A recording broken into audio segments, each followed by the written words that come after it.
Perkenalkan, kami dari kelompok 9 akan menjelaskan materi tentang jenis-jenis pengawasan dengan menggunakan media papan muka, mengaitkan kasus bullying di lingkungan sekolah untuk mempermudah penjelasan jenis-jenis pengawasan. Selamat menyaksikan.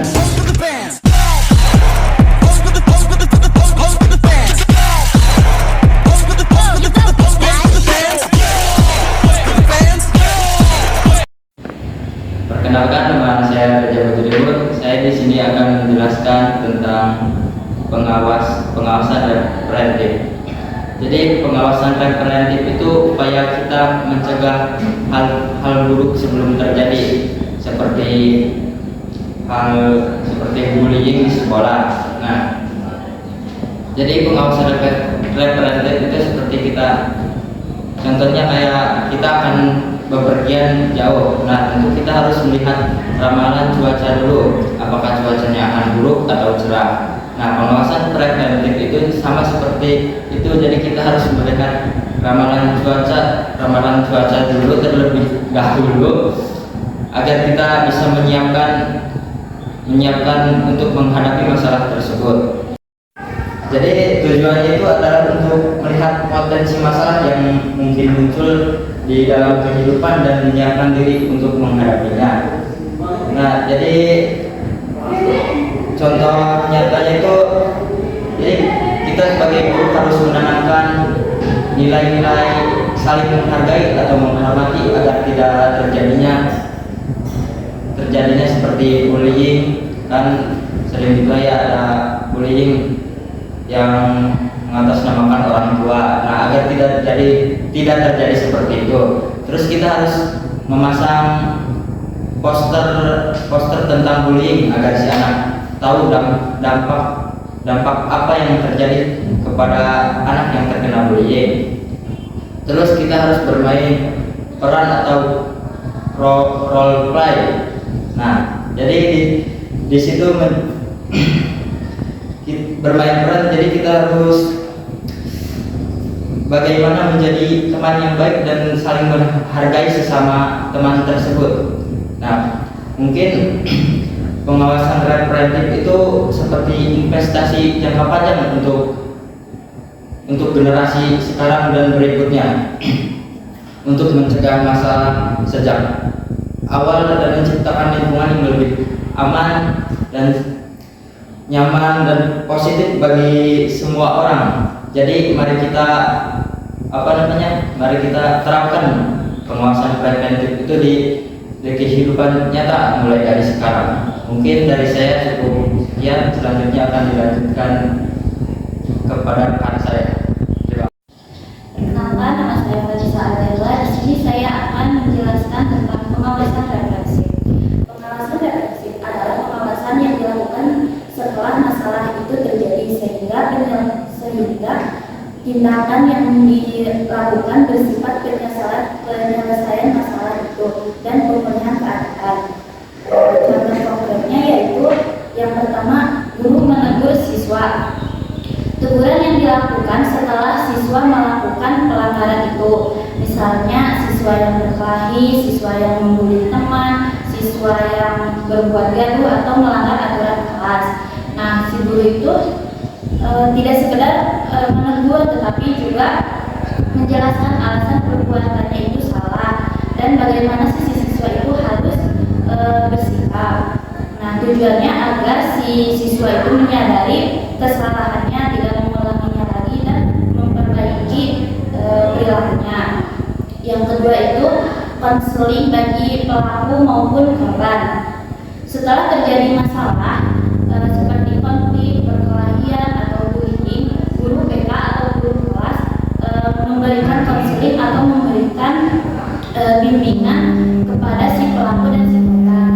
Nah, bimbingan untuk si pelaku yaitu yang pertama memahami penyebab dia melakukan pelanggaran tersebut. Yang kedua mengembangkan kontrol diri. Yang ketiga itu mencari cara memperbaiki sikapnya.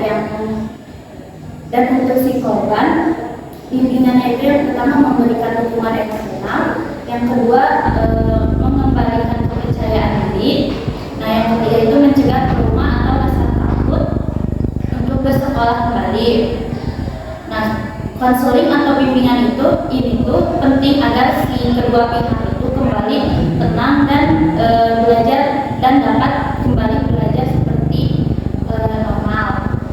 Yang ketiga itu guru mendampingi siswa yang terluka maupun terluka fisik ataupun batin. Nah, kalau siswa yang terluka fisik, guru bisa segera memberikan pertolongan pertama seperti membawa ke UKS,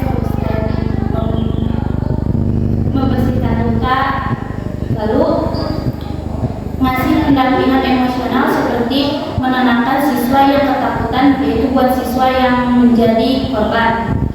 Lalu menghubungi orang tuanya untuk memberi informasi, lalu mencatat kejadian dan melaporkannya ke pihak sekolah. Nah, kalau siswa yang terluka batin, yang pertama itu mendengarkan dulu cerita siswa secara empatik. Jadi guru itu memberi ruang agar siswa menceritakan apa yang ia rasakan tanpa harus dihakimi. Lalu si guru menunjukkan empati, misalnya dengan ibu tahu apa yang kamu rasakan, ibu merasakan juga apa yang kamu rasakan. Lalu yang kedua, menenangkan dan memvalidasi perasaan siswa. Jadi si guru membantu siswa memahami bahwa perasaan itu wajar dan tidak salah. Lalu si guru menenangkan siswa dengan kata-kata yang lembut dan membuatnya itu merasa tidak sendirian. Yang ketiga, memberikan konseling awal. Jadi guru itu membantu siswa mengenali apa yang membuatnya itu terluka, lalu bagaimana sih dampaknya pada si korban itu, lalu bagaimana cara merespon perasaannya itu. Nah, yang terakhir itu pendampingan berkelanjutan. Jadi luka batin itu tidak akan sembuh dalam 1 hari. Jadi si guru itu harus melakukan pengawasan berkelanjutan, misalnya kayak mengecek keadaan siswa setiap hari, lalu memastikan siswa itu tidak kembali murung, lalu takut dan mengenali dirinya. Lalu yang terakhir itu menjaga hubungan siswa dengan teman-temannya. Pasti saya lanjutkan ke materi selanjutnya. Perkenalkan, nama saya Dery Algino Darsinda. Di sini saya akan melanjutkan pemateri selanjutnya. Di sini saya akan menjelaskan mengenai penjelasan pengawasan internal. Nah, teman-teman, mungkin tidak asing lagi mendengar kata internal. Jadi internal itu dari dalam, betul. Jadi pengawasan internal adalah proses pengawasan yang dilakukan oleh pihak sekolah itu sendiri, yaitu unit atau orang yang memang bertanggung jawab untuk menciptakan sekolah sesuai dengan aturan. Jadi pengawasan ini dilakukan dari dalam sekolah, bukan dari luar. Nah, teman-teman, tujuan dari adanya pengawasan internal ini apa sih?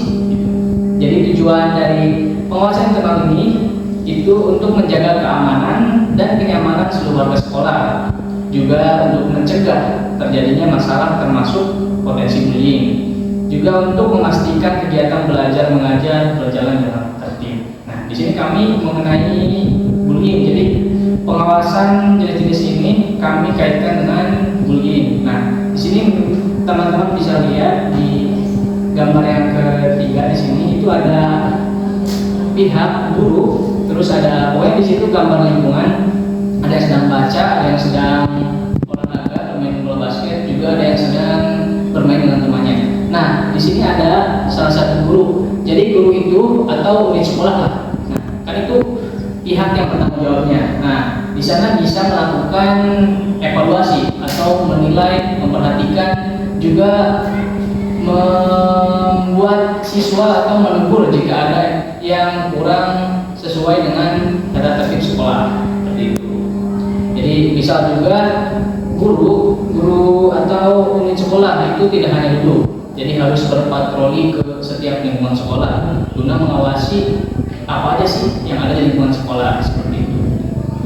Nah, juga harus disediakan kotak siswa, di mana fungsinya itu untuk menyaring atau membuat siswa berani untuk berbicara. Jadi tidak takut ketika ada orang yang membuli, seperti itu.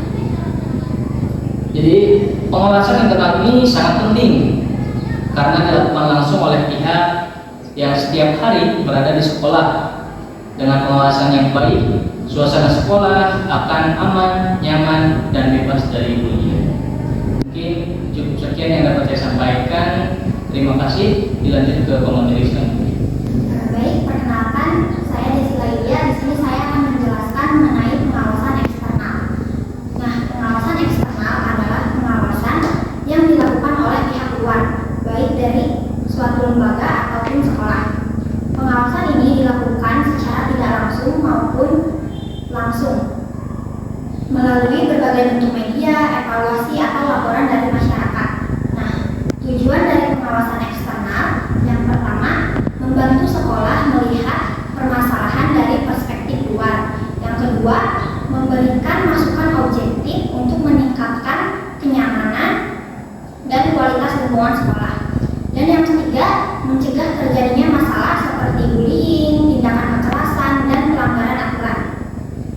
Lalu ada contoh konkret dari pengawasan eksternal, yaitu salah satunya ada penyuluhan polisi atau puskesmas tentang bahaya bullying, kekerasan, ataupun kesehatan mental, yang dimana polisi ini bisa memberikan edukasi untuk hidup saling rukun. Lalu ada komite sekolah yang memberikan evaluasi dan masukan tentang keamanan lingkungan sekolah. Nah, lalu ada manfaat dari pengawasan eksternal. Yang pertama, menambah wawasan pihak sekolah tentang kondisi nyata yang mungkin tidak terlihat dari dalam. Yang kedua, menjadi alat kontrol sosial agar sekolah tetap menjalankan aturan dengan baik.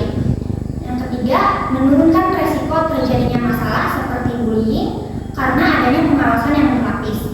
Dan yang terakhir, menciptakan lingkungan yang lebih aman dan nyaman bagi siswa dan juga guru.